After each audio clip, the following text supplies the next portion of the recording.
Welcome back. This is our third video, water on a slope.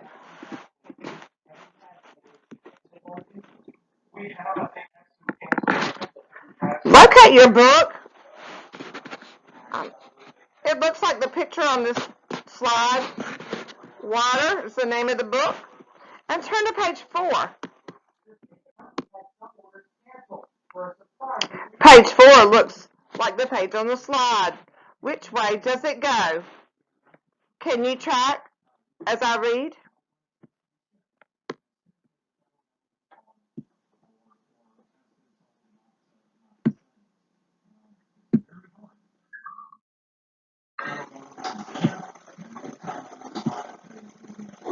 Which way does it go? Look out your window after a rainstorm. What happens to the rainwater? Some of it soaks down into the soil. Some of it runs along the top of the ground and on sidewalks and other paved surfaces. Because of gravity, all water always flows downward. Melted snow flows down the sides of the mountains and forms brooks. Brooks join into form streams, and streams tumble over the cliffs as waterfalls. Water moves very fast when the slope of the land is steep, and it slows where the slope of the land is gentle. Lakes and ponds form when water is surrounded by higher ground. But water doesn't stay still. It always moves to lower ground.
As a demonstration to the little story I just read, I want to kind of show you what they were talking about.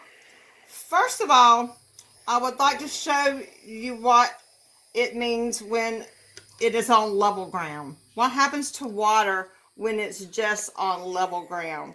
And you can kind of see this just by looking at the water droplets. Look at the domes showing there. Remember, you learned about the dome last time. Look at these. They're just kind of hanging around. A little bit of water on there. See, it's just hanging out. But if I slanted the surface a little bit just by holding one end of it up, check out what it begins to do. It begins to flow downward. Water always flows downward. In a second, we're just going to have a water race. I want you to see if you can decide which droplet is going to win the race in just a moment. But see how it does when you slant it? Let me wipe this up really fast. We're going to make some droplets on the top of this paper. We're going to make different sizes. We're going to make some that's just one drop. And then we'll make some with about 3 drops. And then we'll make some a little bit bigger. And then some just a little bit bigger than that. Whoops.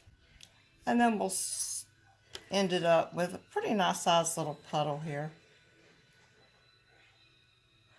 If you had to guess which one of these droplets would win the race, which one would you choose? The little one? You would think the little things might move fast. Or would it be this big one? Are you ready to see? Let's do the on your mark, get set, go. Get ready. On your mark, get set, go. Well, if you guessed the big droplet, you were correct. The larger the drop, the faster it flows. Now, let's try it one more time, but we're going to go with a very steep incline. Let's see how fast we can make this water travel. Let's try it again with 1 drop. Well, a couple of drops. And one with a couple of more drops. Then a little bit more. And then just a little bit more. I know you're going to guess this time because you already saw it, but I want you to see just how fast it's going to go. The steeper the hill, the faster the flow. On your mark, get set, go. Oh, you were right. The big drop landed first. Thanks for joining me, and remember, you want to come by the club and pick up your science packets so you can participate in these activities at your house. It's easier and it's much more fun if you have the materials to work with instead of just watching the videos. We give them away. You can get them in a packet. We do a few videos a week, and I sure hope you'll come get a packet and follow along with the lessons. See you later.